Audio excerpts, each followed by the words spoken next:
नमस्कार.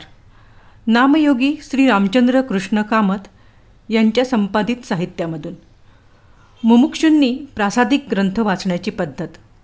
इष्टदेवतेची मूर्ती समोर ठेवून तिच्या ठिकाणी गुरुत्व भाव कल्पून तिच्यावर बुक्का कुंकू वगैरे वाहून उदबत्ती लावून एकांतात बसून अध्यात्म ग्रंथ वाचू लागावेत आणि वाचताना श्री गुरु सांगत आहेत व आपण ऐकत आहोत अशी भावना करावी, म्हणजे त्यातील रहस्याचा प्रकाश होईल अशी संतांची शिकवण आहे.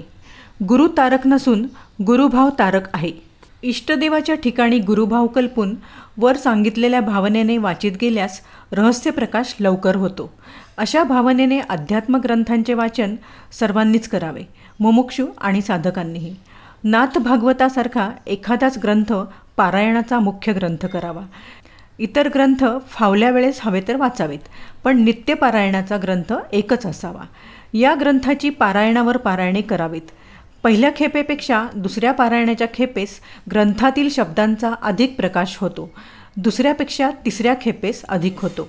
ग्रंथकारांच्या शब्दांशी व विचारांशी आपले जसे जसे तादात्म्य होत जाईल तसा तसा त्यातील तत्वांचा अधिकाधिक प्रकाश होईल. ज्यांनी गुरु केला आहे त्यांनी गुरूंनी आज्ञा पिलेल्या ग्रंथाचे पारायण करीत जावे, त्याचा त्यांना अधिक फायदा होईल. इंदोरमधील एक प्रसिद्ध वकील, त्यांचा वेदांतावर व भक्तिमार्गावर विश्वास, पुष्कळ ग्रंथ वाचलेले, पण ग्रंथात सांगितलेल्या कोणत्याच गोष्टींचा अनुभव नसल्यामुळे थोडेसे अश्रद्ध झालेले.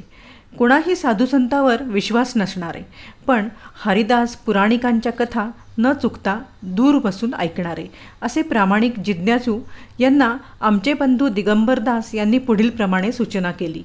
रोज रात्री जेवणखाण आटोपल्यावर किंवा रात्री उपवास केल्यास जास्त बरे.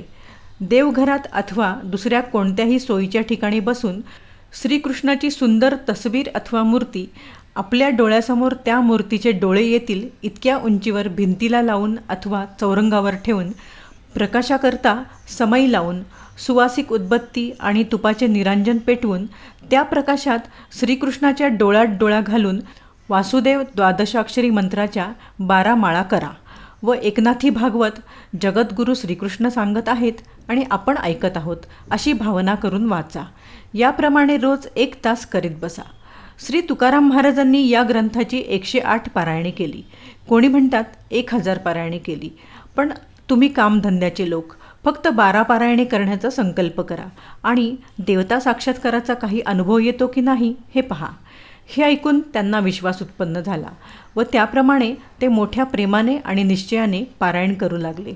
त्यांना भागवताच्या 6व्या पारायणातच जागृत अवस्थेमध्ये वृंदावनाचा देखावा दिसून तेथे विलक्षण अप्राकृत अशा प्रकाशात, हा प्रकाश सूर्य, चंद्र, अग्नी किंवा विद्युतचा नव्हता, अशा प्रकाशात मुरलीधर कृष्णाचे नुपुरांच्या आवाजासहित नृत्य व मधुर मुरलीनाथ श्रवणासह दर्शन झाले आणि आमच्या या वकीलसाहेबांना विलक्षण आनंदाचा अनुभव आला.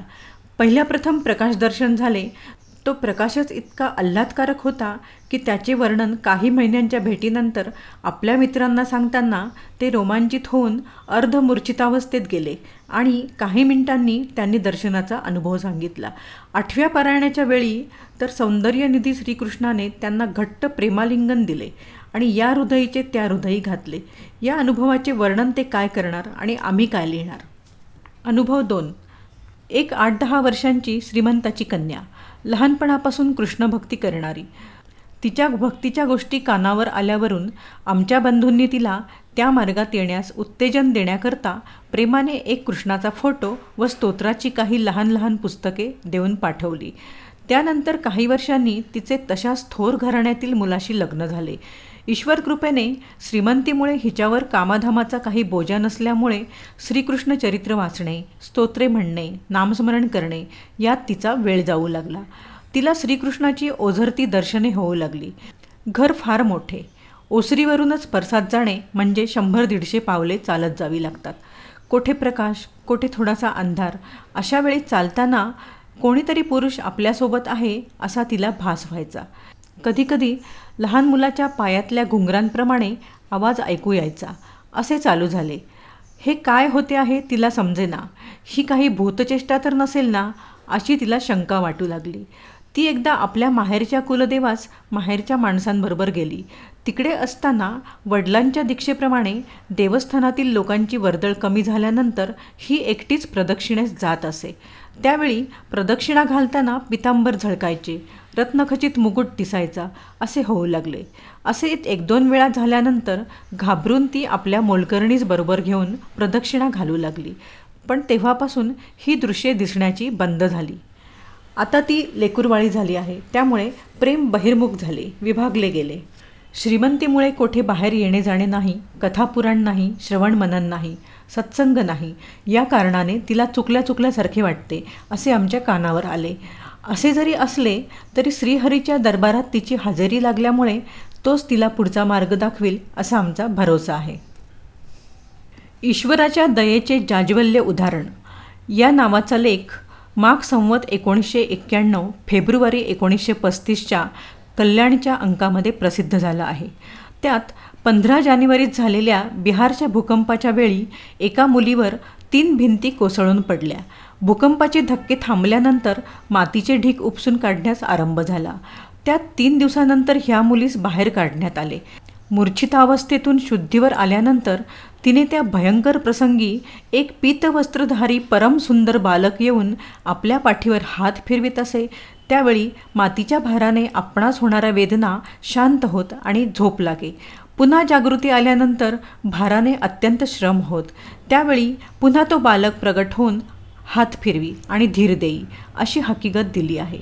इतर काही लोकही जिवंत बाहेर निघाले आहेत, तीही ईश्वरी दयाच. पण ही एक कृष्णभक्त बालिका.